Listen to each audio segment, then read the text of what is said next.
ನಮಸ್ತೆ ಎಲ್ಲರಿಗೂ, ನಾನು ನಿಮ್ಮ ರತ್ನ. ಈ ದಿನ ನಾನು ನಿಮಗೆ ಚಿಕನ್ ಚಾಪ್ಸ್ ಹೇಗೆ ಮಾಡೋದು ನಾಟಿ ಸ್ಟೈಲಲ್ಲಿ ಅಂತ ತೋರಿಸ್ಕೊಡ್ತೀನಿ. ನಾನಿಲ್ಲಿ 1 kg ಚಿಕನ್ನ ತೊಗೊಂಡಿದ್ದೀನಿ. ಚೆನ್ನಾಗಿ ತೊಳೆದು ಅರಿಶಿನ ಉಪ್ಪು ಹಾಕಿ ಇಟ್ಟಿದ್ದೀನಿ. ಮತ್ತು 4 ಈರುಳ್ಳಿ ತೊಗೊಂಡಿದ್ದೀನಿ, 2 ಗೆಡ್ಡೆ ಬೆಳ್ಳುಳ್ಳಿ, 1 ಇಂಚು ಶುಂಠಿ, 10 ಹಸಿಮೆಣಸಿನ್ಕಾಯಿ, 1 ಟೊಮೆಟೊ ಹಣ್ಣು, 1 ಇಡೀ ಕೊತ್ತಂಬರಿ ಮತ್ತು ಪುದೀನ ಸೊಪ್ಪು, 1/4 ಸ್ಪೂನು ಜೀರಿಗೆ, 1/4 ಸ್ಪೂನ್ ಮೆಣಸು, 1/4 ಸೋಂಪು ತೊಗೊಂಡಿದ್ದೀನಿ, ಮತ್ತು 1/4 ಸ್ಪೂನು ಗಸಗಸೆ, 4 ಲವಂಗ, 1-2 ಚಕ್ಕೆ, 2 ಏಲಕ್ಕಿ, ಮತ್ತು 4-5 ಸ್ಪೂನಷ್ಟು ತೆಂಗಿನಕಾಯಿ ತುರಿ. ಈಗ ಇದನ್ನೆಲ್ಲ ಹೇಗೆ ಮಾಡೋದು ಅಂತ ತೋರಿಸ್ತೀನಿ. ಮತ್ತು ಇಲ್ಲಿ ಒಗ್ಗರಣೆಗೆ 1 ಈರುಳ್ಳಿ ಹೆಚ್ಚಿಟ್ಕೊಂಡಿದ್ದೀನಿ ಮತ್ತು 1 ಗೆಡ್ಡೆ ಬೆಳ್ಳುಳ್ಳಿ ಬಿಡಿಸಿಟ್ಕೊಂಡಿದ್ದೀನಿ. ಈಗ ಇದನ್ನೆಲ್ಲನೂ ಹುರ್ಕೊಳ್ಳೋಣ. ಈಗ ಸ್ಟವ್ ಆನ್ ಮಾಡಿದ್ದೀನಿ. 2 ಸ್ಪೂನಷ್ಟು ಎಣ್ಣೆ ಹಾಕ್ಕೊಳ್ಳೋಣ. ಈ ಗರಂ ಮಸಾಲೆಗಳೆಲ್ಲ ಹಾಕ್ಕೊಳ್ಳೋಣ. ಚಕ್ಕೆ, ಲವಂಗ, ಸೋಂಪು, ಜೀರಿಗೆ,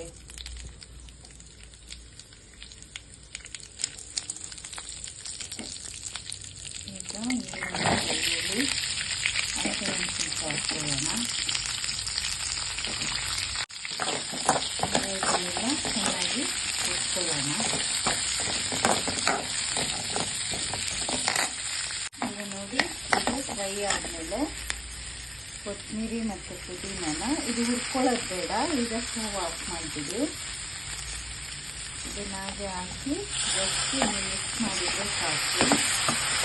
ಆ ಬಿಟ್ಟಿಗೆನೆ ಅದೆಲ್ಲ ಚೆನ್ನಾಗಿ ಫ್ರೈ ಆಗುತ್ತೆ. ಹುರ್ಕೊಂಡ್ರೆ ತುಂಬ ಕಪ್ಪಾದಂಗೆ ಆಗಿಬಿಡುತ್ತೆ, ಸೊ ಹುರಿಯೋ ಅವಶ್ಯಕತೆ ಇಲ್ಲ.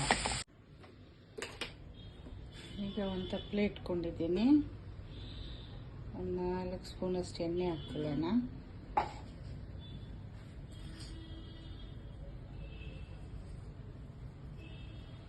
ಕಾದಿದೆ. ಈರುಳ್ಳಿ ಬೆಳ್ಳುಳ್ಳಿ ಹಾಕ್ಕೊಳ್ಳೋಣ.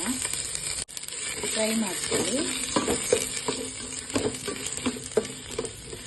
ಈಗ ಈರುಳ್ಳಿ ನೋಡಿ ಕೆಂಪು ಫ್ರೈ ಆಗಿದೆ. ಈಗ ಚಿಕನ್ ಹಾಕ್ಕೊಂಡಿರೋಣ.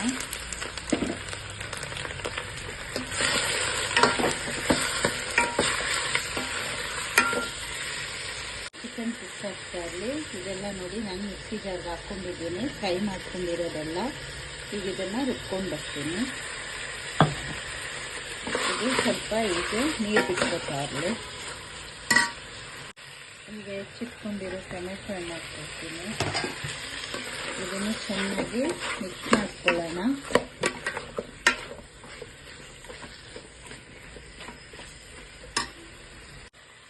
ಈಗ ರುಬ್ಕೊಂಡಿದ್ದೀವಲ್ಲ, ಈ ಮಸಾಲೆ ಹಾಕ್ಕೊಳ್ಳೋಣ.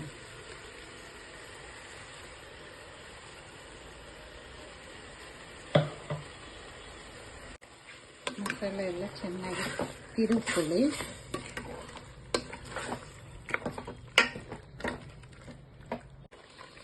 ನೀರು ನೋಡಿ ಹಾಕ್ಕೊಳ್ಳಿ. ಈಗ 1 ಸ್ಪೂನಷ್ಟು ಧನಿಯಾ ಪೌಡ್ರ್ ಹಾಕ್ಕೊಳ್ಳಿ. ಒಂದು ಸ್ವಲ್ಪ ಅರಿಶಿನ ಹಾಕ್ಕೊಳ್ಳಿ. ಆಗಲೇ ನಾನು ಚಿಕನ್ಗೆ ಹಾಕಿದ್ದೆ.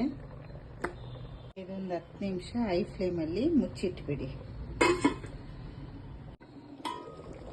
ಈಗ ಸ್ವಲ್ಪ ಉಪ್ಪು ಹಾಕೋಣ. ನಾನು ಆಗಲೇ ಚಿಕನ್ ಎಲ್ಲ ತೊಳೆದಾಗ ಅರಿಶಿನ ಮತ್ತು ಸ್ವಲ್ಪ ಉಪ್ಪು ಹಾಕಿದ್ದೆ.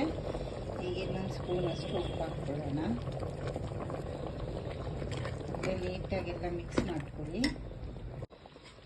ಮತ್ತು ಇನ್ನೊಂದು 10 ನಿಮಿಷ ಪ್ಲೇಟ್ ಮುಚ್ಚಿಬಿಡೋಣ. ಸ್ವಲ್ಪ ಈಗ ಮೀಡಿಯಂ ಫ್ಲೇಮ್ ಇಟ್ಕೊಳ್ಳಿ.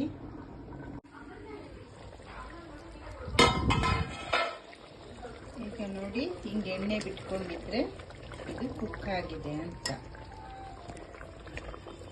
ಈಗ ನಮ್ಮ ಚಿಕನ್ ಚಾಪ್ಸ್ ರೆಡಿ.